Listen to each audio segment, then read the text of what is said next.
ઓમ નમોસ્તુ નમોસ્તુ નમોસ્તુ નમો લોયેશ ત્રિકાળવર્તી અરહંતાણમ નમો લોયેશ ત્રિકાળવર્તી સિદ્ધાણમ નમો લોયેશ ત્રિકાળવર્તી આયર્યાણમ નમો લોયેશ ત્રિકાળવર્તી ઉચ્ચારણમ નમો લોયેશ ત્રિકાળવર્તી સવસાવણમ ઓંકાર સંયુક્તમ નિત્યમ ન્યાયંતિ યોગિના કામદમ મોક્ષદમ ચૈવ ઓંકારાય નમઃ મંગલમ ભગવાન વીરો મંગલમ ગૌતમો મણિ મંગલમ કુંકુંડાર્યો જૈન ધર્મોસ્તુ મંગલમ સર્વમંગલ માંગલ્યમ સર્વકલ્યાણકારકમ પ્રધાનમ સર્વધર્માણમ જૈનમ જયતુ શાસન નમઃ સમય સારાય સ્વાનુભૂત્યા ચકાસ્તે ચિત્ત સ્વભાવાય ભાવાય સર્વભાવાંતરચ્છિતે એગો મે શશદ્રોપા જ્ઞાન દર્શન લખણો શેષામે બહિરા ભાવા સવે સંયોગ લખણા મારો સુશાશ્વત એક દર્શન જ્ઞાન લક્ષણ જીવ છે, બાકી બધા સંયોગ લક્ષણ ભાવ મુજથી બાહ્ય છે. એક શુદ્ધ સદારૂપી જ્ઞાન દર્શનમય કરે તો એને તે મારું જરી પરમાણુ માત્ર નથી હરે. એ જાણતો અનંત ને ગુણદ્રવ્ય ને પર્યાયપણે તે જીવ જાણે આત્મને તસુ મોહ પામે લય કરે. નથી અપ્રમત કે પ્રમત નથી, જે એક જ્ઞાયક ભાવ છે. એ રીત શુદ્ધ કથા એને જે જ્ઞાત તે તો તે જ છે. જેમ નેત્ર તેમજ જ્ઞાન નથી કારક નથી વેદ કરે. જાણે જ કર્મોદય નિર્જરા બંધ તેમજ મોક્ષ વચલ ને અનુપમ ગતિ પામેલ સર્વે સિદ્ધ ને વંદી કહું શ્રુત કેવડી કથિત આ સમય પાપૃત હો. ઓમ શ્રી નમઃ સિદ્ધેભ્ય નમઃ સિદ્ધેભ્ય નમઃ સિદ્ધેભ્ય. આપણો સ્વાધ્યાય ઘણા સમયથી કારણસૂત્ર પર્યાય ઉપર ચાલતો હતો. આજે જરા આપણે જે વિષય લેવો છે એ કારણસૂત્ર પર્યાયનો વિષય આપણો પૂરો થઈ ગયો છે. હવે આપણે આ જે વિષય લેવાનો છે એમાં આત્મા સંબંધીના લક્ષણો શું હોય છે અને લક્ષણમાં લક્ષ પ્રતિષ્ઠિત કેવી રીતે હોય છે અને એ લક્ષણ જે ત્રિકાળ લક્ષણ અને ક્ષણિક લક્ષણ એ બંને લક્ષણોમાં ત્રિકાળ લક્ષણ તો ત્રિકાળી દ્રવ્યનું છે અને ક્ષણિક લક્ષણ છે તે જ્ઞાનનો ઉપયોગ છે. તેમાં એ જ્ઞાનના ઉપયોગમાં બહિર્મુક્તા અને અંતર્મુક્તા કેવી રીતે થાય છે એ વિષય આપણે જરા લેવાનો વિચાર છે. એટલે સૌથી પ્રથમ આપણે જેને આત્મા કહીએ છીએ એના 3 લક્ષણ છે. 3 લક્ષણમાં એક ત્રિકાળી દ્રવ્યનું જે લક્ષણ છે એ ધ્રુવનું લક્ષણ ધ્રુવ હોય છે. એ ધ્રુવનું લક્ષણ ધ્રુવ છે એ ત્રિકાળ જ્ઞાન લક્ષણ છે એ ધ્રુવનું લક્ષણ છે. એનાથી આગળ વધી અને આપણે સામાન્ય ઉપયોગ લક્ષણ જે છે ઉપયોગ લક્ષણ તે પ્રગટ થતો ભાવ છે, જે એક ક્ષણિક ભાવ છે. એ ક્ષણિક ભાવ છે તેને પણ જ્ઞાન ઉપયોગ લક્ષણ કહેવામાં આવે છે. એક ત્રિકાળીનું લક્ષણ ત્રિકાળ જ્ઞાન છે. બીજું લક્ષણ છે એક ક્ષણિક ઉપયોગ, જે વર્તમાનમાં જ્ઞાન જ્ઞાન જ્ઞાન જ્ઞાન જ્ઞાન જાણવું જાણવું જાણવું જાણવું ચાલી રહ્યું છે, એને પણ લક્ષણ કહેવામાં આવે છે. એ લક્ષણ પ્રગટ થતું લક્ષણ છે, ઉત્પાદ્ય વાળું લક્ષણ છે. એક ત્રિકાળ લક્ષણ, એક ઉત્પાદ્ય વાળું જ્ઞાન લક્ષણ, અને એ ઉત્પાદ્ય વાળું જ્ઞાન લક્ષણ સામાન્ય છે. અને એ સામાન્ય લક્ષણમાં ત્રિકાળી દ્રવ્યની અનુભૂતિ થવી એને સ્વસંવેદન લક્ષણ કહેવામાં આવે છે.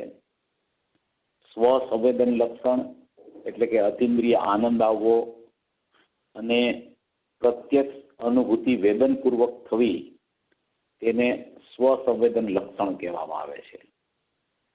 આવી રીતે આત્માના ત્રણ પ્રકારના લક્ષણ છે. એક ત્રિકાળ લક્ષણ છે અને બે વર્તમાન લક્ષણ છે. બે વર્તમાન લક્ષણમાં એક લક્ષણ છે એ પણ ખરેખર અનિત્ય હોવા છતાં કાયમ એવું ને એવું સામાન્ય ઉપયોગપણે વર્તી રહ્યું છે. માટે તે ક્ષણિક લક્ષણ પણ દરેક સમયે એવું ને એવું હોવાથી એ અનિત્ય હોવા છતાં પણ નિત્યપણે એવું ને એવું વર્તી રહ્યું છે. અને એ જ લક્ષણમાં જ્યારે ત્રિકાળી દ્રવ્યનો અનુભવ થાય છે, પ્રત્યક્ષ અનુભૂતિ થાય છે, ત્યારે એ લક્ષણની જાત જે હતી એમાં વેદન પ્રગટ થાય છે, સ્વસંવેદન આવે છે. તો એને અતિન્દ્રિય જ્ઞાન લક્ષણ, સ્વસંવેદન લક્ષણ, અભેદ પરિણમન લક્ષણ, એને અતિન્દ્રિય જ્ઞાન કહેવામાં આવે છે. આવી રીતે ત્રણ પ્રકારે લક્ષણની સિદ્ધિ થઈ શકે છે. હવે આ લક્ષણો છે એ તો આપણને ખ્યાલમાં કોઈના બતાવવાથી, જ્ઞાનીની વાણીથી, સર્વજ્ઞના આગમથી આપણને ખ્યાલમાં આવી જાય. પણ એ લક્ષણ પકડાય કેવી રીતે, એ લક્ષણનો પ્રયોગ આપણે કેવી રીતે કરી શકીએ, એ લક્ષણમાં લક્ષની અનુભૂતિ કેવી રીતે થઈ શકે, એ મૂળ વિષય છે. ઘણી વાત આપણે ધ્રુવની સાંભળી હોય, ઘણી વાત ધ્રુવમાં ને ધ્રુવમાં રહેલી કારણસૂત્ર પર્યાયની વાત સાંભળી હોય, ઘણી વાત આપણે ઉપયોગ લક્ષણની સાંભળી હોય કે ઉપયોગ લક્ષણમાં અનુભૂતિ સ્વરૂપ ભગવાન આત્મા અનુભવમાં આવી રહ્યો છે. અને એવું જ એક અંદર ધ્રુવમાં ત્રિકાળ લક્ષણ છે, જેમાં ત્રિકાળમાં ત્રિકાળનું જાણવું વર્તી રહ્યું છે. આ બધી વાત આપણે સાંભળવા છતાં, આપણા ખ્યાલમાં આવી હોવા છતાં, જ્યાં સુધી સ્વસંવેદનપૂર્વક અનુભૂતિનો જન્મ ન થાય ત્યાં સુધી એ બધી વાત માત્ર શબ્દ જ્ઞાન પૂરતી રહી જાય છે. એટલે મૂળ લક્ષણમાં લક્ષની અનુભૂતિ થવી, કે જે લક્ષણ છે એ લક્ષણમાં લક્ષ પકડાવવું, તો એ જે લક્ષણ છે એ ખરેખર લક્ષની લક્ષ્મી છે. એ લક્ષણ છે એ લક્ષની લક્ષ્મી છે. એ લક્ષણમાં લક્ષની અનુભૂતિ થવી, એનું નામ ખરેખર વાસ્તવિકપણે આત્મજ્ઞાનનો જન્મ કહેવામાં આવે છે. અને એ જ્યાં સુધી આત્મજ્ઞાનનો જન્મ ન થાય ત્યાં સુધી ખરેખર ગમે તેટલું જાણપણું હોય, ગમે તેટલો ક્ષયોક્ષમ હોય, ગમે એટલો આત્માની વસ્તુ વ્યવસ્થાનો ખ્યાલ આવ્યો હોય, પણ એ વસ્તુ વ્યવસ્થા, એનો ખ્યાલ એ પણ પ્રયોગપૂર્વક, વિચારદશાપૂર્વક, નિર્ણયપૂર્વક, પ્રયોગપૂર્વક જ્યાં સુધી સ્વસંવેદનરૂપ અનુભૂતિમાં પરિણમન થતું નથી ત્યાં સુધી એ વસ્તુ બધી હોવા છતાં એ જીવ માટે કાંઈ કામની નથી.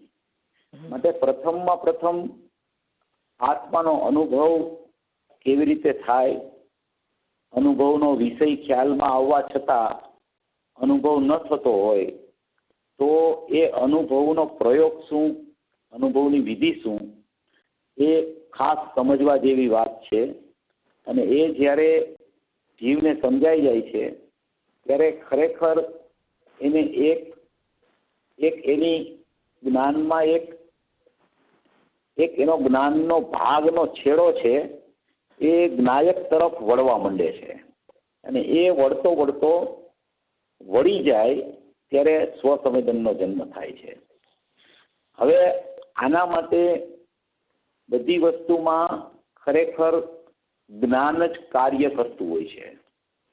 જ્ઞાનથી જ બધો નિર્ણય થાય છે, જ્ઞાનમાં જ વિચાર દશા ચાલતી હોય છે, જ્ઞાનમાં જ અનુભૂતિ થાય છે. એટલે સર્વપ્રથમમાં પ્રથમ જ્ઞાન સ્વભાવ શું છે, જ્ઞાનનું લક્ષણ છે, એ લક્ષણ શા માટે લક્ષને પકડી નથી શકતું, એ લક્ષણમાં લક્ષ વિદ્યમાન હોવા છતાં શા માટે તેની અનુભૂતિ થતી નથી? તો એનું બાધક કારણ પ્રથમમાં પ્રથમ એ છે કે સર્વપ્રથમમાં પ્રથમ તો એને પર પદાર્થની કરતા બુદ્ધિ ચાલે છે. પર પદાર્થની કરતા બુદ્ધિ ફેરવવાની ચાલ્યા કરે છે, અને યા તો પોતાના પરિણામને ઠેરવવાની કરતા બુદ્ધિ ચાલ્યા કરે છે. આત્મા સ્વભાવથી અકર્તા હોવા છતાં, આત્મા સ્વભાવથી જ્ઞાતા હોવા છતાં, આત્મા કોઈ પરિણામને ફેરવી ન શકતો હોવા છતાં, એવો અકર્તા સ્વભાવી હોવા છતાં, આત્મા જ્ઞાતા એટલે કે પોતે પોતાને જ જાણતો હોવા છતાં, યા તો એ જીવ પરિણામનું કરવું મારા સ્વભાવમાં છે, પરિણામને ફેરવવું એ મારા સ્વભાવમાં છે, યા તો પરિણામને જ જાણવું એકાંતે એવો મારો સ્વભાવ છે.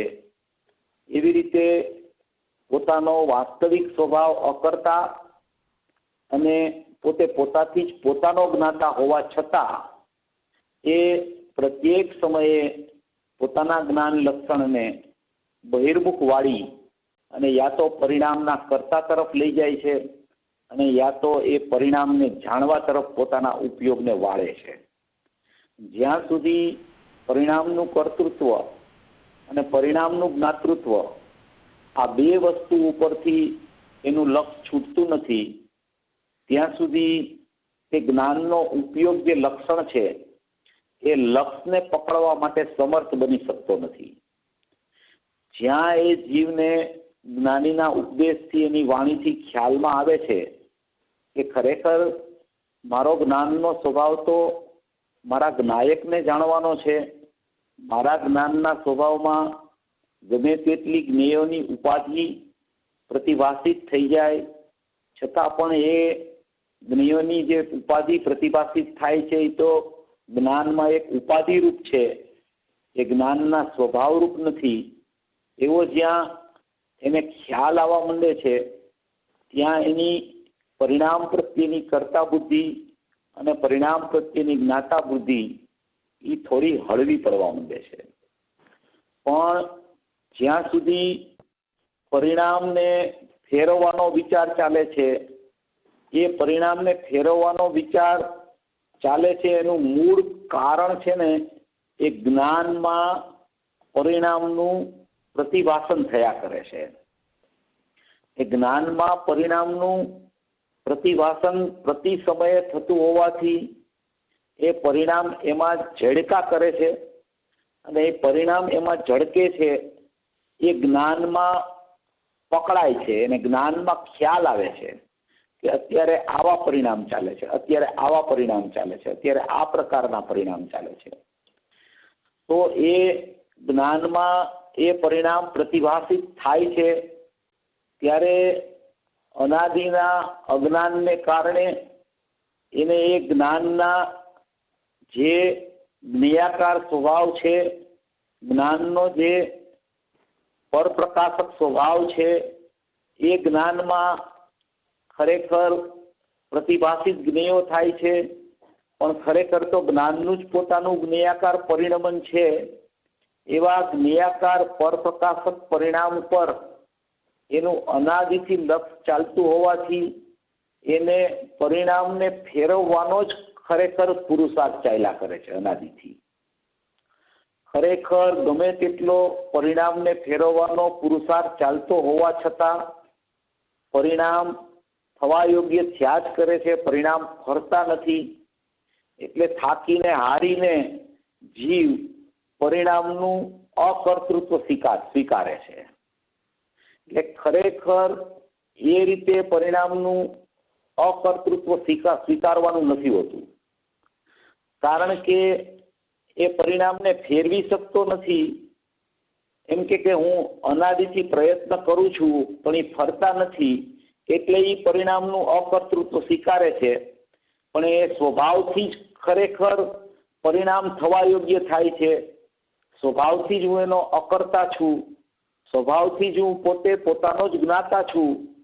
એવો સ્વીકાર જો એને ન આવે અને એ પરિણામ ફરતા ન હોવાથી જો સ્વીકાર કરે કે એટલે હું પરિણામને કરી શકતો નથી, તો એ પણ ખરેખર અજ્ઞાનમાં જાય છે. કારણ કે એની ભાવનામાં તો પરિણામને ફેરવવાની બુદ્ધિ ચાલુ છે, પણ એ ફરતા નથી એટલે સ્વીકારે છે કે આ પરિણામને હું કરી શકતો નથી, પરિણામને હું ફેરવી શકતો નથી. તો એ પણ ખરેખર પરિણામ તરફથી વાત આવી જાય છે, સ્વભાવ તરફથી વાત નથી આવતી. માટે જ્યાં સુધી અકર્તા સ્વભાવી જ હું છું, જ્ઞાતા સ્વભાવી જ હું છું, ત્રિકાળ જાણનાર જાણનાર જાણનાર જાણનાર હું છું, એવું જ્યાં સુધી જાણનાર સ્વભાવનું બળ નથી આવતું, ત્યાં સુધી પરિણામને ફેરવવાની બુદ્ધિ છૂટતી જ નથી.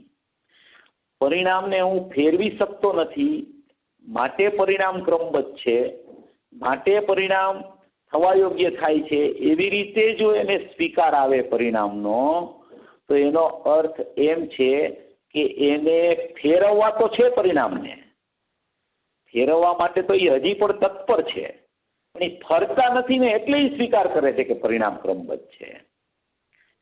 એવું સ્વરૂપ નથી ખરેખર. ખરેખર હું અકર્તા સ્વભાવી છું, હું જાણનાર માત્ર છું, હું જ્ઞાન સ્વભાવી આત્મા છું, હું જ્ઞાયક ભાવ અનંત ગુણાત્મક અનંત ગુણોનો પિંડ છું. એવો જ્ઞાયક સ્વભાવ જ હું છું કે જેમાં મારું એક ત્રિકાળ લક્ષણ રહેલું છે અને એક વર્તમાન લક્ષણ રહેલું છે, કે જે લક્ષણ અનાદિથી મારા લક્ષને જ પ્રસિદ્ધ કરી રહ્યું છે. એવો જ્યાં સુધી લક્ષ લક્ષણનો સ્વીકાર ન આવે અને જો એ થાકીને હારીને પરિણામનું કર્તૃત્વ છોડવા માંગતો હોય, તો એક સમય માટે તો એને એમ થશે કે હું પરિણામને ફેરવી નથી શકતો, પણ ફરી જાણનાર સ્વભાવનો જ્યાં સુધી સ્વીકાર એના જ્ઞાનમાં નહીં આવે, ત્યાં સુધી ફરી પરિણામને ફેરવવાની બુદ્ધિ ઉઠા જ કરશે. માટે પ્રથમ હું અકર્તા સ્વભાવી આત્મા છું, હું જ્ઞાતા સ્વભાવી આત્મા છું, હું માત્ર અકર્તા છું, પરિણામનો કરતા નથી એવો અકર્તા નહીં, પણ હું અકર્તા સ્વભાવી જ આત્મા છું. એમ અકર્તા સ્વભાવના વલણપૂર્વક એનો વેગ ચાલે તો જ ખરેખર અકર્તા સ્વભાવની એને પ્રીતિ આવે છે. અને એવી જો પ્રીતિ આવે છે તો એનું જે લક્ષણ છે એ લક્ષણ લક્ષ તરફ પડી જાય છે અને એ લક્ષણ પરિણામ તરફ નથી વળતું. નહીં તો શું થાય છે કે એ લક્ષણ છે એ સમયે પ્રગટ થતા પરિણામો તરફ જ વળ્યા કરે છે, અને એ પરિણામો તરફ વળતા એ પરિણામોને ફેરવવાની બુદ્ધિ જ એની ચાલ્યા કરે છે. જ્યાં સુધી અકર્તા સ્વભાવનો વિશ્વાસ નથી આવતો, એના ઉપર વલણ ચાલતું નથી, એની શ્રદ્ધા નથી થતી, એની ભાવના નથી થતી, ત્યાં સુધી એનું વલણ પરિણામ ઉપર જતું હોવાને કારણે પરિણામને ફેરવવાની બુદ્ધિ ચાલ્યા કરે છે. અને એ પરિણામ ઉપર વલણ કેમ જાય છે કે એ જે લક્ષણ છે એમાં પ્રતિ સમયે એ પરિણામ તો છે ને અવભાષણ એની ઝલક તો આવ્યા જ કરે છે, એનું જ્ઞાન વહેતા જ કરે છે, એનું વર્તતું જ્ઞાન છે એમાં જ્ઞેયાકારને જોઈ અને એને એમ ભાસે છે કે હું આ પરિણામને ફેરવવાનો પ્રયત્ન કરું. હવે જે આવા સ્વભાવનો જ્યાં સુધી વાસ્તવિકપણે સ્વીકાર નથી આવતો, એવી નિર્ણયની ભૂમિકા નથી આવતી, એવી વિચાર દશા પણ નથી ચાલતી, ત્યાં સુધી એ લક્ષણરૂપ જ્ઞાન છે એ પ્રતિ સમયે ઇન્દ્રિય જ્ઞાનરૂપ પરિણયમાં કરે છે. એ ઇન્દ્રિય જ્ઞાનરૂપ પરિણયમાં કરે છે એટલે એ તો 5 ઇન્દ્રિયનો સંગ કર્યા કરે છે, એ મતિ જ્ઞાનમાં 5 ઇન્દ્રિયનો સંગ ચાલ્યા કરે છે, અને એ 5 ઇન્દ્રિયના સંગથી છૂટી અને જો શ્રુત જ્ઞાનમાં પૂછે તો શ્રુત જ્ઞાનમાં નયોના વિકલ્પ ચાલ્યા કરે છે.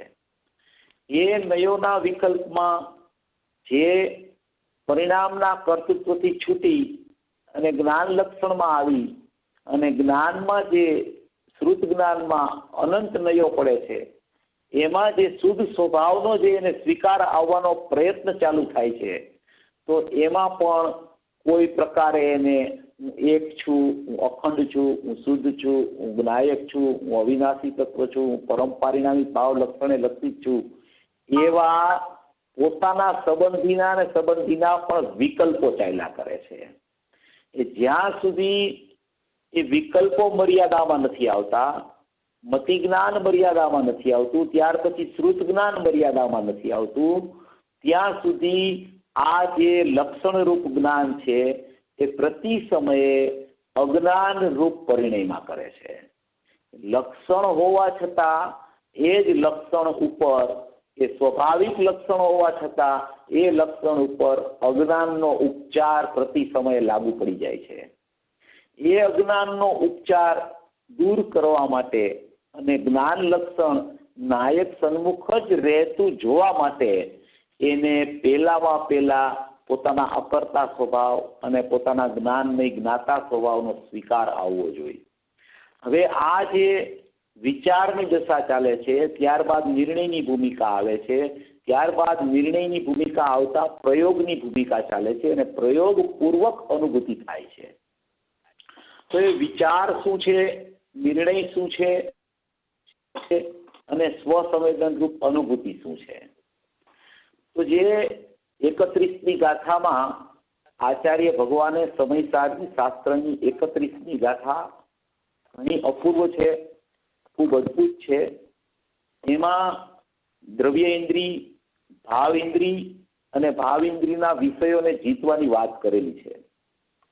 કે જીતી ઇન્દ્રિય જ્ઞાન સ્વભાવે અધિક જાણે આત્મને, કે જીતી ઇન્દ્રિયો જ્ઞાન સ્વભાવે, જ્ઞાન સ્વભાવથી ઇન્દ્રિયો તરફના વલણને જીતી અને એનાથી જુદો જે એક જ્ઞાન સ્વભાવ છે, કે જે જ્ઞાન સ્વભાવ દ્રવ્ય ઇન્દ્રિય, ભાવ ઇન્દ્રિય અને ભાવ ઇન્દ્રિયના વિષયો, એનાથી જ્ઞાન સ્વભાવ અધિક એટલે કે જુદો છે અને એ જ્ઞાનમાં આત્મા અનુભવાઈ રહ્યો છે, એવું જ્યાં સુધી જો એનું વલણ ચાલવા માંડે, એવો જો એને 31મી ગાથાનો મર્મ સમજાઈ જાય કે મારું જે લક્ષણ છે એને કદી લક્ષને ન છોડ્યું હોવા છતાં એ લક્ષણ ઉપર અજ્ઞાનનો ઉપચાર અનાદિથી લાગુ પડે છે, કારણ કે એ લક્ષણમાં હજી પ્રત્યક્ષ સ્વસંવેદનપૂર્વક અનુભૂતિનો જન્મ, ત્યાં સુધી ખરેખર એ લક્ષણ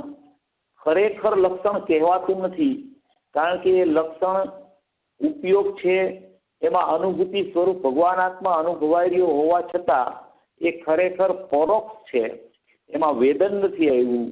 અને વેદન જ્યાં સુધી આત્માનું આત્મિક જ્ઞાનમાં પ્રગટ ન થાય ત્યાં સુધી એને લક્ષણની મોરછાપ પણ ખરેખર લાગી શકતી નથી. સ્વસંવેદન જેમાં આવે એને જ વાસ્તવિક લક્ષણ કહેવામાં આવે છે. તો આવું લક્ષણ જ્યાં સુધી પ્રગટ ન થાય ત્યાં સુધી એને ક્યાંક ને ક્યાંક એનું અહમ, એની વૃત્તિ, એની પ્રવૃત્તિ બીજી તરફ પર પદાર્થ તરફ, જેમ કે દ્રવ્ય ઇન્દ્રિય તરફ, ભાવ ઇન્દ્રિય તરફ કે ભાવ ઇન્દ્રિયના વિષયો તરફ ચાલ્યા કરે છે. દ્રવ્ય ઇન્દ્રિય તો શરીર પરિણામને પ્રાપ્ત છે, એ શરીર પરિણામને પ્રાપ્ત જે દ્રવ્ય ઇન્દ્રિયો છે, સ્પર્શ રસ ગંધ વર્ણ જે કહેવામાં આવે છે, એ સ્પર્શેન્દ્રિય છે, જે સ્પર્શેન્દ્રિય છે, રસેન્દ્રિય છે, ઘ્રાણેન્દ્રિય છે, ચક્ષુઇન્દ્રિય છે, કર્ણેન્દ્રિય છે, એ 5 ઇન્દ્રિયો તરફ જ્યાં સુધી એનું વલણ ચાલે છે ત્યાં સુધી એ શરીર પરિણામને પ્રાપ્ત ઇન્દ્રિયો તરફ એનું જ્ઞાન ચાલ્યા કરે છે. હવે એવા જ્ઞાનને મર્યાદામાં લઈ આવે છે તો એક ભાવ ઇન્દ્રિય છે, એ 31મી ગાથામાં જે દ્રવ્યેન્દ્રિય, ભાવેન્દ્રિય ને ભાવેન્દ્રિયના વિષયથી જુદો જ્ઞાન સ્વભાવી આત્માને જાણવો એમ જે કહેવામાં આવ્યું છે, એમાં મુખ્ય ભાવ ઇન્દ્રિયનો બોલ ખૂબ ઇમ્પોર્ટન્ટ છે. દ્રવ્ય ઇન્દ્રિય તો સર્વથા પૃથક છે, એ તો શરીર પરિણામને પ્રાપ્ત છે એટલે એનો તો બહુ પ્રશ્ન આવતો નથી. ભાવ ઇન્દ્રિયના વિષયો છે, એ ભાવ ઇન્દ્રિયના વિષયો પણ પર છે, માટે એ પણ સમજાય એવી વાત છે.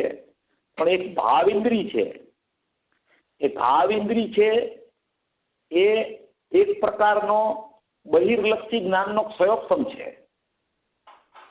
એ જ્ઞાનનું જ વિશેષ રૂપ વિપરીત પરિણમન છે. એ જ્ઞાનનો જ બહિર્લક્ષી ભાવ છે. એ જ્ઞાનના લક્ષણનું જ વિપરીત પરિણમન છે. એ જે ભાવિન્દ્રી છે એ ભાવિન્દ્રી છે એ ખંડ ખંડ ખંડ ખંડ ખંડ ખંડ વર્તી રહી છે. એ ખંડ ખંડ જણાવે છે પોતાના આત્માને. એ ભાવિન્દ્રી જે કહેવામાં આવે છે એ ભાવિન્દ્રી એટલે શું ખરેખર? દ્રવ્ય ઇન્દ્રી શરીર પરિણામને પ્રાપ્ત. ભાવિન્દ્રી એટલે કે જે એક એક વિષયને એક એક કરીને ગ્રહણ કરે એને ભાવિન્દ્રી કહેવામાં આવે છે.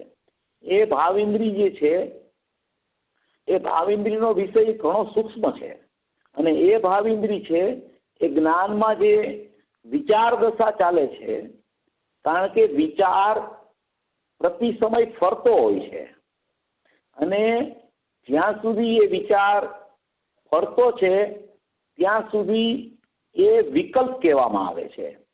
અને જ્યારે એ વિચાર સ્થિર થઈ અને આત્મસન્મુખ પરિણમે છે ત્યારે એને ખરેખર એ વિચારને જ્ઞાન કહેવામાં આવે છે. આ જે ભાવિન્દ્રી છે એ ભાવિન્દ્રી એટલી સૂક્ષ્મ છે કે આ 31મી ગાથામાં કહેવામાં આવે છે એમ કે જુદા જુદા પોતપોતાના વિષયોમાં વ્યાપારપણાથી જેવો વિષયોને ખંડ ખંડ ગ્રહણ કરે છે, અર્થાત જ્ઞાનને ખંડ ખંડ રૂપ જણાવે છે, એવી ભાવિન્દ્રી છે. એટલે કે ભાવિન્દ્રી શું છે કે અત્યારે ધારો કે આપણને વિચાર ચાલતો હોય સિમંદર ભગવાનના દર્શનનો વિચાર ચાલે, પછી સમયસારનો સ્વાધ્યાય કરવાનો વિચાર ચાલે, પછી સમયસારની 31મી ગાથા વાંચવાનો વિચાર ચાલે, તો એ વિચાર છે ને એ વિચારને આત્માનું અવલંબન નથી, એને પરનું અવલંબન છે, એને મનનો સંગ છે. એ જ્યાં સુધી એ વિચારમાં આવી વિકલ્પાત્મક દશા ચાલ્યા કરે છે કે જ્ઞેયો બદલાયા કરે છે. પેલા એક જ્ઞેય સિમંદર ભગવાનનું આવ્યું, પછી સમયસાર શાસ્ત્ર જ્ઞેય પણ આવ્યું, પછી 31મી ગાથા જ્ઞેય પણ આવી, પછી 144મી ગાથા જ્ઞેય પણ આવી, પછી 320મી ગાથા જ્ઞેય પણ આવી. તો એ જે વિચાર દશા જે જ્ઞાનમાં ચાલી એમાં જ્ઞેય એકરૂપ ન રહ્યું અને એમાં જ્ઞેય ફરવા માંડ્યું. એક પછી એક પછી એક પછી એક જ્ઞેય વિચારમાં ફરતું જ્ઞેય આવ્યું. તો એવા ફરતા જ્ઞેય વાળા વિચારને મનના સંગે ચાલતો વિકલ્પ કહેવામાં આવે છે અને એ વિચારનું નામ ખરેખર ભાવ ઇન્દ્રિય છે. હવે એ વિચાર છે એ જ્ઞાનનો જ એક બહિર્લક્ષી અંશ ભાવિન્દ્રિય રૂપ પરિણમે છે અને એ જ વિચાર આત્મામાં દરકાવ થાય, આત્મ તરફ વળી જાય, એ જ્ઞેયોના લક્ષને છોડી દે કે આ સિમંદર ભગવાન મારું જ્ઞેય નથી, સમયસાર મારું જ્ઞેય નથી, 31મી ગાથા મારું જ્ઞેય નથી, 144મી ગાથા મારું જ્ઞેય નથી, 320મી ગાથા મારું જ્ઞેય નથી. મારું જ્ઞેય તો જ્ઞાયક ભગવાન આત્મા છે, ધ્રુવ પરમાત્મા છે, અખંડ પરમાત્મા છે, અવિનાશી આત્મા છે, એકરૂપ આત્મા છે. એવી જ્ઞાનમાં એક વિચાર દશા અખંડપણે ચાલુ થઈ જાય તો એ વિચાર જ્ઞાનનો જે છે એમાંથી વિકલ્પ છૂટી અને એ જ્ઞાન જ્ઞાયક સન્મુખ અતિન્દ્રિય રૂપે પરિણમે. તો એવા જ્ઞાનને આધાર આત્માનો હોવાથી એ ખરેખર જ્ઞાનનું નામ અતિન્દ્રિય જ્ઞાન કહેવામાં આવે છે. એક જ જ્ઞાન છે, એક જ જ્ઞાનમાં આવું પરિણમન જ્યાં સુધી અતિન્દ્રિય રૂપ ન ચાલતું હોય ત્યાં સુધી એ પરિણમન ભાવિન્દ્રિય રૂપ ચાલ્યા કરે છે. અને એ ભાવિન્દ્રિયમાં જે વિચાર દશા ચાલે છે એ વિચાર દશા જ્ઞેયના સંગે ચાલતી હોવાને કારણે એ જ્ઞેયના સંગથી જ્યાં સુધી એ જ્ઞાનનો બહિર્મુખ ભાવ જ્યાં સુધી છૂટતો નથી, એ છૂટી અને જ્ઞાયક સન્મુખ એ ભાવ વળે તો એને લક્ષણનો ખરેખર સદુપયોગ કર્યો એમ કહેવામાં આવે છે. અને જ્યાં સુધી એ જ્ઞાન લક્ષણ એના વિચારપૂર્વક બહિર્લક્ષે મનના સંગ દ્વારા એક વિષયને ગ્રહણ કરવા તરફ એનું જ્ઞાન ચાલ્યા કરતું હોય તો એવા જ્ઞાનનું નામ ભાવ ઇન્દ્રિય પડી જાય છે. કારણ કે ભાવ ઇન્દ્રિય શું કામ કીધું કે ભાવ છે એ પોતાનો છે અને એનું વલણ જ્ઞેય સન્મુખ ગયું છે, માટે એનું નામ ભાવ ઇન્દ્રિય પડે છે. અને એ જ વિચાર બીજે સમયે જ્ઞાનનો જે વિચાર છે એ લક્ષણને લક્ષમાં લઈ અને હું તો લક્ષભૂત આત્મા છું, હું તો ત્રિકાળી આત્મા છું, હું તો જ્ઞાયક ભાવ છું, એમ એ લક્ષણ પોતાના જ્ઞાયકને આધાર બનાવે. કારણ કે વિચાર છે ને એ જ્ઞાયકને આધારે નથી, એમાં વિકલ્પ ચાલ્યા કરે છે. એ વિકલ્પ જ્યાં સુધી ચાલે છે ત્યાં સુધી એને જ્ઞેયનો આધાર છે. એ જ્ઞેયના આધારે વર્તતું જ્ઞાન છે, માટે એને ભાવ ઇન્દ્રિય કહેવામાં આવે છે. કારણ કે વિચાર છે ને એ સમય ફરતો ચાલ્યા કરે છે. એ ફરતો ચાલે છે માટે એને જ્ઞેયનું લક્ષ છે. અને એ જ્ઞેયનું લક્ષ જ્યાં સુધી નથી છૂટતું ત્યાં સુધી જ્ઞાયકનું લક્ષ થઈ શકતું નથી. માટે આ જે જ્ઞાનનો સ્વભાવ છે એમાં પ્રત્યેક સમયે આવું જ્ઞેયનું અવભાષણ થાય છે અને એ જ્ઞેયના અવભાષણ થતાં એ જ્ઞાનમાં જે જ્ઞેયાકાર પરિણમન ચાલે છે એમાં બહારમાં જેવા જ્ઞેયો છે એવા જ જ્ઞેયોનું જ્ઞેયાકાર પરિણમન જ્ઞાનમાં ચાલતા એવા જ્ઞેયાકાર જ્ઞાનનો એને જ્ઞાનમાં ખ્યાલ આવતા એ જ્ઞેયનું લક્ષ કરવા તરફ એનો વિચાર ચાલે છે. તો એ વિચારનું નામ ખરેખર ભાવ ઇન્દ્રિય પડી જાય છે. કારણ કે એ વિચારને આધાર એને જ્ઞેયને આધાર બનાવ્યો છે અને જ્ઞાયકના આધારને એને છોડી દીધો છે. આવી રીતે શું થાય છે કે સમયે જ્ઞાનનું લક્ષણ ચાલતું હોવા છતાં એ જ્ઞાનના લક્ષણમાં લક્ષભૂત આત્માનો સ્વીકાર ન કરીને એ જ્ઞાનમાં એ પોતાના જ્ઞાયક ભાવનો સ્વીકાર ન કરીને બહિર્લક્ષી જે જ્ઞેયો ચાલે છે એ જ્ઞેયોના લક્ષે થયેલું જ્ઞાનમાં ભાવ ઇન્દ્રિયનો સ્વીકાર આવતા એને એના લક્ષણમાં લક્ષની અનુભૂતિ થઈ શકતી નથી. આવી પરિપાટી જીવની અનાદિથી ચાલ્યા કરે છે. અનાદિથી પોતાનું લક્ષણ સ્વાભાવિક હોવા છતાં એવા લક્ષણનો સ્વીકાર નથી આવતો, પણ એ લક્ષણમાં જે કાંઈ બાહ્ય જ્ઞેયો પ્રતિભાષિત થાય છે એ ખરેખર જ્ઞાનની ઉપાધિ છે, એ જ્ઞાન નથી. એ લક્ષણમાં એ જ્ઞાનમાં જેટલા જ્ઞેયોનું પ્રતિભાષણ ચાલ્યા કરે છે, જે જ્ઞેયો ઝેડકા કરે છે એ જ્ઞેય સંબંધીનું જ્ઞેયાકાર જ્ઞાન પ્રગટે છે. એવા જ્ઞેયાકાર જ્ઞાનમાં જ્ઞાનનો વિશ્વાસ ન આવતા એવા જ્ઞેયોનો વિશ્વાસ આવવાથી એ જ્ઞાનની ખરેખર ઉપાધિને પોતાનું સ્વરૂપ માની લે છે.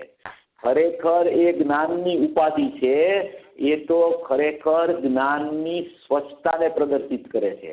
જ્ઞાનની સ્વચ્છતા રહી ગઈ હોવાને કારણે આવા જ્ઞેયો ખરેખર એમાં જાણવામાં આવે છે, ખ્યાલમાં આવે છે, પણ એ જાણવામાં આવતા જ્ઞેયોમાં ખરેખર જ્ઞાન જ જણાતું હોવા છતાં એવા જ્ઞાનના અંશમાં એક અંશીરૂપ જ્ઞાયક ભાવ છે, જે જ્ઞાનના લક્ષણથી અનન્ય છે, જે જ્ઞાનના લક્ષણમાં અનુભૂતિ સ્વરૂપ ભગવાન આત્મા અનુભવાઈ રહ્યો છે, એવા લક્ષણમાં એવા લક્ષનો સ્વીકાર ન આવવાને કારણે એની લક્ષણરૂપી જે એની લક્ષની છે કે જે એક ત્રિકાળ લક્ષણ છે, એક એનું ઉપયોગ સામાન્ય લક્ષણ છે અને એ ઉપયોગ સામાન્ય લક્ષણમાં અનુભૂતિ સ્વરૂપ ભગવાન આત્મા અનુભવમાં આવતો હોવા છતાં આવા જ્ઞેયોનું પ્રતિભાષણ જોઈને જે જ્ઞેયોની ઉપાધિ જ્ઞાનમાં ઝડપે છે એને જ પોતાનું જ્ઞાન માની લઈને ભાવેન્દ્રિયનો જન્મ ઉભો કરતો એક ઇન્દ્રિયને પોતાના જ્ઞાનમાં જાણતા અહીંયા જ્ઞાનમાં ખંડ જ્ઞાન થઈ જાય છે.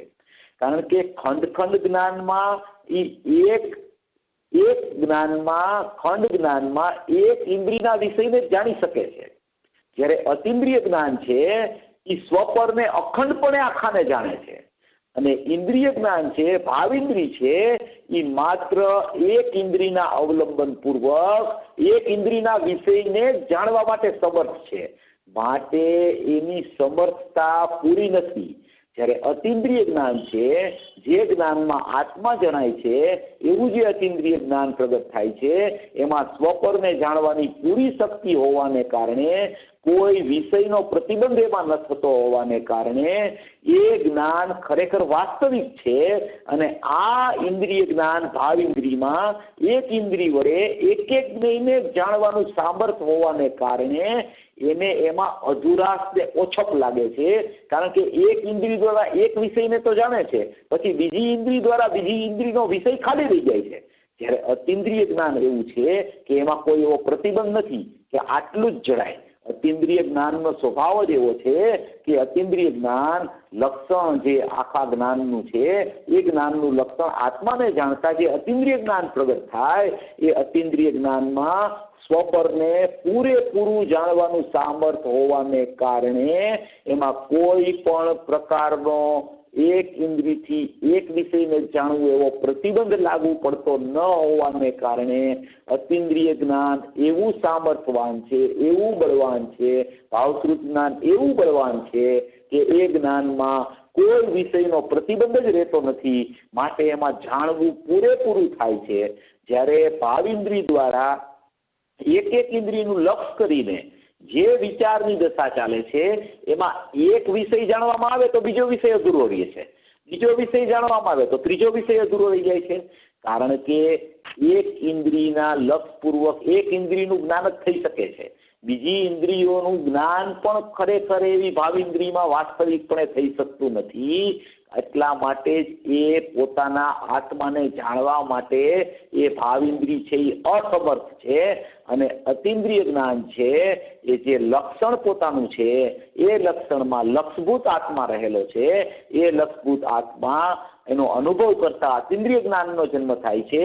એ અતિન્દ્રિય જ્ઞાનમાં સ્વપરને પૂરેપૂરું પોતે પોતામાં જ રહીને જાણવાનું સામર્થ્ય પ્રગટ થતું હોવાને કારણે એ જ ખરેખર વાસ્તવિક જ્ઞાન છે.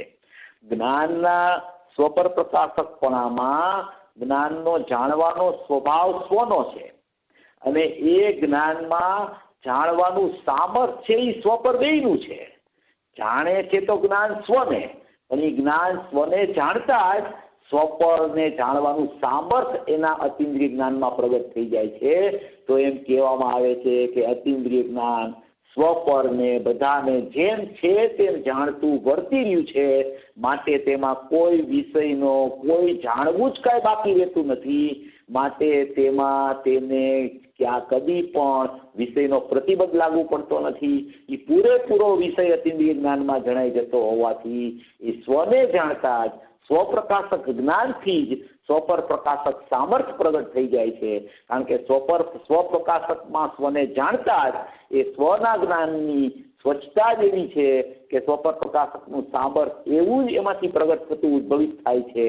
આવું જ્ઞાન અતિન્દ્રિય જ્ઞાનનો જન્મ જે જીવ આવી વિચાર દશા છે ભાવિન્દ્રિયમાં સમયે એક ઇન્દ્રિયનું લક્ષ કરીને કે નયોના વિકલ્પ પૂર્વક શ્રુત જ્ઞાન ચાલી રહ્યા છે, એમાંથી બહાર ખસી અને પોતાના લક્ષણમાં પોતાનો લક્ષભૂત આત્મા જણાઈ રહ્યો છે એવા લક્ષણ દ્વારા જો લક્ષ તરફ જાય તો એ લક્ષણ ઉપર જે અનાદિથી અજ્ઞાનનો ઉપચાર લાગુ પડતો હતો એમાં સમ્યક જ્ઞાનની પ્રગટતા થતા એ અજ્ઞાનનો ઉપચાર દૂર થઈ અને સમ્યક જ્ઞાનની પ્રાપ્તિ જીવને થઈ શકે છે. આવો ભેદ જ્ઞાનનો મંત્ર આચાર્ય ભગવાને બતાવ્યો છે, અને એનું સ્પષ્ટીકરણ પૂજ્ય ગુરુદેવશ્રીએ ખૂબ જ ભેદ જ્ઞાનની માર્મિકતાપૂર્વક સુંદર રીતે સ્પષ્ટ કર્યું છે. ખરેખર ભેદ જ્ઞાન સ્વ અને પર વચ્ચે કહેવામાં આવતું હોવા છતાં ખરેખર ભેદ જ્ઞાનના અને જ્ઞાનના જ છે ને અજ્ઞાનત્વ અને જ્ઞાનત્વ કેવી રીતે પ્રગટ થાય એ જ્ઞાનમાં ને જ્ઞાનમાં જ ભેદ જ્ઞાન રહેલું છે. એ જ્ઞાન બહિર્લક્ષ્ય પરિણમે છે કે જ્ઞાન અંતરલક્ષ્ય પરિણમે છે, જ્ઞાનમાં ભાવિન્દ્રિયનો જન્મ થાય છે કે જ્ઞાનમાં અતિન્દ્રિય જ્ઞાનનો જન્મ થાય છે, એ એક જ સમયમાં આવી ભેદ જ્ઞાનની ધારા જ્ઞેયાકાર અને જ્ઞાનાકાર જ્ઞાન છે. એમાં જ્ઞેયાકાર જ્ઞાનને તિરોભૂત કરી અને સામાન્ય જ્ઞાનને આવિર્ભૂત કરી અને એ સામાન્ય જ્ઞાનમાં અનુભૂતિ સ્વરૂપ ભગવાન આત્મા અનુભવાઈ રહ્યો છે એવો જેને લક્ષપૂર્વક ખ્યાલમાં આવી જાય છે એને અનુભૂતિ થવાનો અવકાશ ચાલુ થઈ જાય છે. આ જ્ઞાનમાં લક્ષની મૂળ કિંમત છે. આખું વિષય લક્ષ ઉપર ચાલે છે. જ્યાં સુધી એ જ્ઞાન ભાવિન્દ્રિયપૂર્વક વર્તી અને પરના લક્ષપૂર્વક ચાલે છે ત્યાં સુધી અજ્ઞાનનું પરિણમન છે, અને એ જ જ્ઞાન જ્યાં સ્વસન્મુખ થઈ અને સ્વ તરફ ચાલવા માંડે છે તો સમ્યક જ્ઞાનનું પરિણમન થઈ જાય છે. આવો ભેદ જ્ઞાનનો મંત્ર, આવી મૂળ વિધિ ભેદ જ્ઞાનની આચાર્ય ભગવાને બતાવી છે. ગુરુદેવે એનું સ્પષ્ટીકરણ કર્યું છે. સર્વ જીવો આવા ભેદ જ્ઞાનમાં પ્રયાણ કરી અને અભેદનું લક્ષ કરી અને હું અભેદ પરમાત્મા છું, સંકોચતીર્ણ પરમાત્મા છું, જ્ઞાયક ભાવ છું, શુદ્ધ છું, ભૂતાર્થ સ્વભાવી આત્મા છું એવા વિકલ્પ ન કરતા એવા સ્વરૂપને સમજી અને મારો સ્વભાવ જ જાણવા દેખવાનો છે. હું જાણનાર દેખનાર માત્ર આત્મા છું. હું કાંઈ કરનાર કે ફેરવનાર નથી. હું પરનો પણ જાણનાર ખરેખર નથી. હું મારા સ્વભાવથી જ મને જાણનાર આત્મા છું. એવા સ્વભાવના લક્ષપૂર્વક સ્વભાવને અનુસરણ કરી અને સ્વભાવમાં મગ્ન થઈ સ્વભાવના ચિંતન વિચારમાં લાગી અને અનુભૂતિનો જન્મ કરે એવી મંગલ ભાવના. ચેતનભાઈ, આપણે એક પ્રશ્ન છે. તમે આપણે 31મી ગાથાના માધ્યમથી આ ભાવેન્દ્રીની વાત સમજાવી, તો જે 96 ગાથાની અંદર ભાવેન્દ્રીની વાતમાં જ્ઞેયના સંબંધી ભાવ્ય ભાવક સંબંધ થયો અને ભૂતાવિષ્ણુ દાખલો આપ્યો, તો એના સંબંધમાં આ ગાથા થઈ. હા, એટલે 96 ગાથા જે કહેવામાં આવી છે ને, ભૂતાવિષ્ણુ ધ્યાનાવિષ્ણુની વાત છે. એમાં 96 ગાથા છે ને, 96 ગાથાની વાત કરો છો ને તમે? બરાબર છે. હેલો, એમાં તો ભૂતાવિષ્ણુ ધ્યાનાવિષ્ણુ દાખલો આપ્યો છે ને 96 ગાથામાં, એ જ વાત છે ને? હા, એ બરાબર છે. એટલે એમાં એવી રીતે પણ લઈ શકાય. એમાં આ પ્રતિભાસની બધી વાત એમાં લીધી છે અને એ વિષય પણ એમાં લાગુ પાડી શકાય છે. એટલે એમાં ભાવિન્દ્રી, આમાં મૂળ તો ભાવિન્દ્રીની ચર્ચા જે આમાં છે ને એ બહુ અગત્યની અને સમજવા જેવી છે. કારણ કે આમાં જ્ઞાનમાં ને જ્ઞાનમાં જ એનું વિશેષ અજ્ઞાનરૂપ પરિણમન ભાવિન્દ્રી રૂપ થઈ જાય છે અને એ જ જ્ઞાન ફરી વળી અને અતિન્દ્રિય જ્ઞાનરૂપ પરિણમી જાય છે. એ બહુ અગત્યનો પોઈન્ટ 31મી ગાથામાં બતાવ્યો છે. એ 96 ગાથામાં છે, પણ 96 ગાથા એ આ પ્રકાર થોડો એનાથી જુદો પડે છે, જુદો વિષય છે થોડો આમાં. બરાબર, થેન્ક યુ. ચેતનભાઈ. હાજી ચેતનભાઈ, ક્વેશ્ચન છે કે આપે હમણાં કીધું કે જે જ્ઞાન જ્ઞેયાકાર રૂપે પરિણમે છે, પણ એ છે જ્ઞેયાકાર પણ છે તો જ્ઞાનનો જ્ઞાનાકાર ને, તો બરાબર એ જ્ઞાનાકાર છે. હા ના, ભાવેન્દ્રી એકચ્યુઅલી શું છે કે, હા તમે પ્રશ્ન પૂરો કરી લ્યો પેલા. ના બરાબર છે. આપણે ભાવેન્દ્રી અને જ્ઞાનાકાર એવું શું તો દોષ આવે છે એમાં? છે જ્ઞાનાકાર જ છે તો. હા, એમાં છે ને, છે ખરેખર જ્ઞાનાકાર, છે ખરેખર જ્ઞાનનું જ પરિણમન. ખરેખર ત્યાં જ્ઞેયાકાર કહેવામાં આવે છે, જ્ઞેયાકાર જ્ઞાન છે. જ્ઞેયાકાર એટલે બાહ્ય જ્ઞેયો છે એનું કઈ જ્ઞાનમાં આવતું નથી, પણ જ્ઞાનનો જ પોતાનો જ્ઞેયાકાર સ્વભાવ એ રીતે પરિણમે છે. હવે એ જ્ઞેયાકાર સ્વભાવ એ રીતે પરિણમતો હોવા છતાં એ જ્ઞાનમાં હું જ્ઞાયક છું એવો જ્યાં સુધી સ્વીકાર નથી આવતો ત્યાં સુધી એ જ્ઞાન વિચાર દશામાં ચાલતું હોય છે. એ વિચાર દશા ચાલે છે ને, એ વિચાર દશા જ્ઞેય સંબંધી ચાલ્યા કરે છે. એ વિચાર દશા જ્ઞેય સંબંધી ચાલે છે. એ જ્ઞેય સંબંધી એટલે કે બાહ્ય જ્ઞેય સંબંધી ચાલે છે. તો બાહ્ય જ્ઞેય સંબંધી મેં દ્રષ્ટાંત આપ્યું ને, જેમ કે સિમંદર ભગવાનના દર્શન કરવા છે, સમયસાર વાંચવું છે, 31મી ગાથા, 144મી ગાથા, 320 ગાથા, તો એ જ્ઞેય સંબંધીનો વિચાર રૂપી વિકલ્પ ચાલ્યો છે જ્ઞાનમાં. એ વિચારરૂપી જે વિકલ્પ ચાલ્યો છે એ જ્ઞેયાકાર જે બન્યા છે જ્ઞાનમાં, એ બાહ્ય જ્ઞેયો છે એવા જ જ્ઞેયાકાર જ્ઞાનમાં બન્યા છે. એવા જ્ઞાનનો સ્વીકાર ન કરતા, એ છે તો જ્ઞાન, અને એ જ્ઞાનનો સ્વીકાર નથી કરતો એ વિચાર દશામાં, અને એ જ્ઞેય બાહ્યમાં આવું છે, આવું જ્ઞેય છે, આવું જ્ઞેય છે, આવું જ્ઞેય છે, આવું જ્ઞેય છે, આવું જ્ઞેય મારા ખ્યાલમાં આવે છે. એવા જ્ઞેયનો સ્વીકાર કરવાને કારણે એ જ્ઞાનનું અજ્ઞાનત્વ પ્રગટ થઈ જાય છે.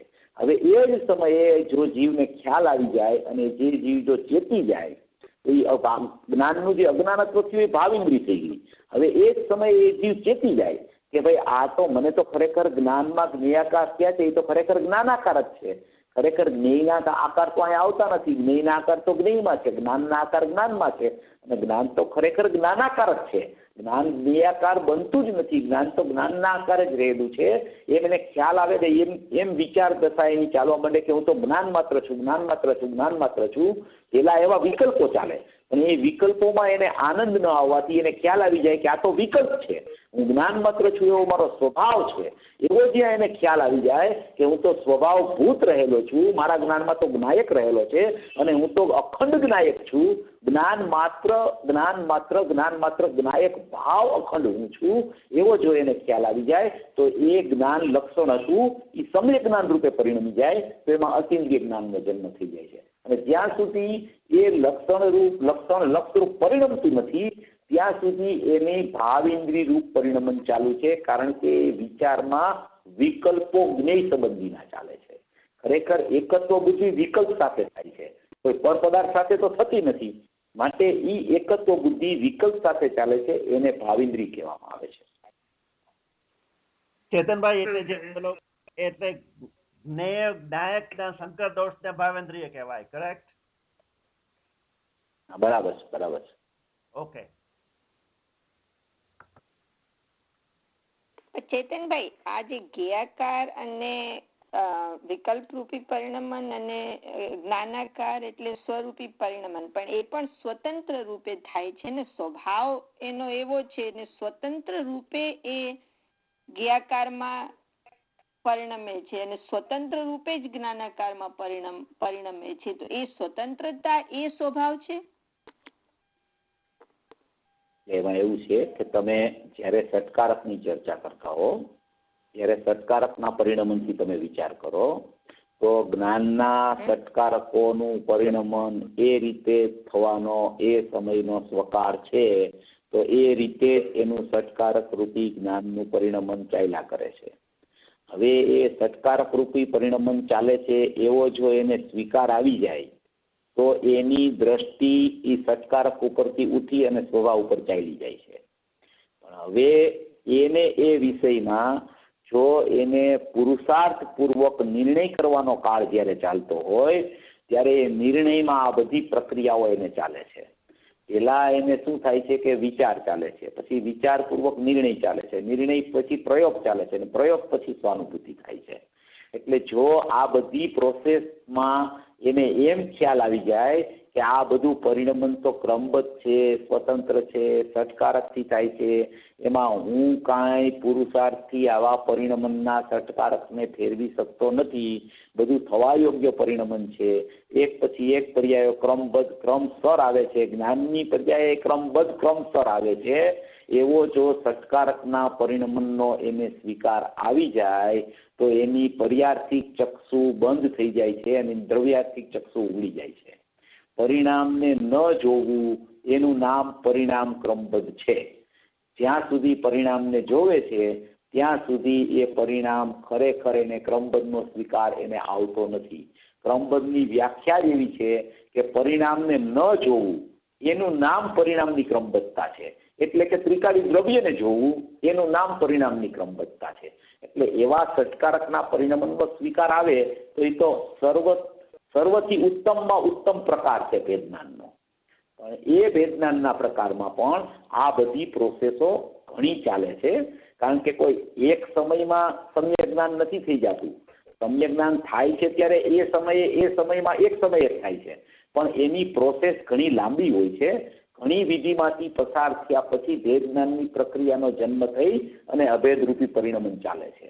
એટલા માટે આ બધી આ બધી વિધિ જે છે એ વિધિ દરેક જે જીવ જ્ઞાની થાય છે એ જ્ઞાની આવી વિધિમાંથી પસાર થઈને જ્ઞાની થતો હોય છે. માટે આ બધી સ્પષ્ટતાની જરૂરિયાત છે. હા, જરૂરી છે ચેતનભાઈ, આ તમારી વાત બરોબર છે. એ જ 5 મહાવાક્યો જે ગુરુજીના છે એ બી આ જ વિધિને જ બતાવે છે ને આ સ્વતંત્રતાનો સ્વીકાર કરાવે છે. સાચી વાત છે. હા, એકદમ બરાબર છે. હા ચેતનભાઈ, અહીંયા આપણે અતિન્દ્રિય જ્ઞાન ના સ્વભાવ પરથી સ્વપરને જાણવાની જે વાત આવી અને એમાં આપણે પછી વાત કરી કે એમાં જે જાણવું પૂરેપૂરું થાય છે અને એ ભાવશ્રુત જ્ઞાનમાં પૂરેપૂરું જાણવાનું થાય છે, તો એમાં જે સ્વસંવેદનનો જે વિષય છે એની વાત જરા આનંદની પણ તમે પછી વાત કરી કે જે આનંદ નથી આવતો, તો એ જે અતિન્દ્રિય જ્ઞાનના સ્વપરના સ્વભાવને જાણવાનું સામર્થ્ય એનો પણ વિચાર દશામાં ખ્યાલ આવે છે, છતાં પણ જે આપણને સ્વસંવેદન તરફ હજી નથી જતું, તો એ વચ્ચેનો પ્રોસેસ શું છે? હા, એટલે એમાં શું છે કે એ ખરેખર એવું થાય છે કે એની જેટલી માત્રામાં જાગૃતિ સ્વભાવ તરફ આવવી જોઈએ ને એટલી માત્રામાં જાગૃતિ સ્વભાવ તરફ આવી નથી. એટલે ક્યાંક ને ક્યાંક એનો જ્ઞાનનો ઉપયોગ છે ને એ બહિર્લક્ષ્ય પરિણયમાં જ કરે છે. કોઈને કોઈ જ્ઞેય તરફ, કોઈને કોઈ સન્મુખતા તરફ એનું જ્ઞાન ચાલ્યા જ કરે છે. એનું જ્ઞાન ત્યાં ચાલ્યું જ જાય છે. ખરેખર એને એના જ્ઞાનમાં જણાય છે તો જ્ઞાયક, એને ખ્યાલમાં આવે છે કે મારા જ્ઞાનમાં જ્ઞાયક જણાય છે, છતાં પણ જ્ઞેયાકાર જ્ઞાનનું પરિણમન છે એને તો કોઈ રોકી શકતું નથી. કારણ કે પ્રત્યેક સમયે જ્ઞાનની સ્વચ્છતા છે અને જ્ઞેયાકાર પરિણમન તો થવાનું છે. અને એ જ્ઞેયાકાર પરિણમન છે એમાં બાહ્ય જ્ઞેયો નિમિત્તપણે ઝેલકા કરે છે. કારણ કે નિમિત્તભૂત જ્ઞેયાકારો બહારમાં છે, નૈમિત્તિકભૂત જ્ઞેયાકારો જ્ઞાનમાં થાય છે.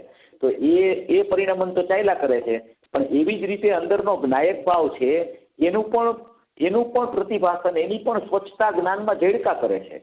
પણ એ તરફની જાગૃતિ વિશેષપણે ન હોવાને કારણે એને એનો સ્વીકાર આવતા વાર લાગે છે. અને બાહ્ય જ્ઞેયોનો અનાદિથી પરિચય હોવાને કારણે, અનાદિથી એના જ્ઞાનમાં એનું જાણવું ચાલતું હોય છે એવો એને ખ્યાલ હોવાને કારણે, એની સાથે પરિચય હોવાને કારણે એમાં એનું જ્ઞાન તરત જ લેપાઈ જાય છે.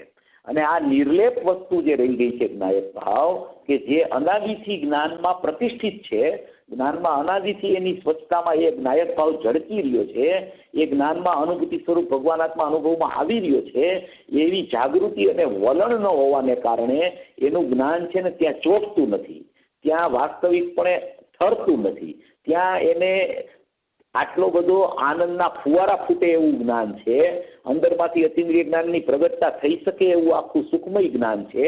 એનો વિશ્વાસ જ એને છે ને એની મહિમા હજી જે માત્રામાં જોઈ ને એટલી માત્રામાં એની મહિમા નથી આવી. એ મહિમા જો આવે ને તો આ બધા જ્ઞેયો તરફથી, જ્ઞાન તરફથી બધેથી લક્ષ છૂટી અને જ્ઞાન સ્વભાવમાં અતિન્દ્રિય આનંદનું વેદન આવે અને આવે.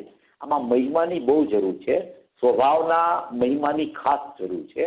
સ્વભાવનો મહિમા આવશે કે હું તો પરિપૂર્ણ છું, મારામાં તો જ્ઞાન વહેતું જ્ઞાન વહી રહ્યું છે અને એમાં સુખનો પ્રવાહ ચાલુ છે, એવો હું ધ્રુવધામ છું, એવો હું અખંડ પરમાત્મા છું, મારું સુખનું સ્થાન તો અહીંયા અંદરમાં જ છે, એવો એને વિશ્વાસ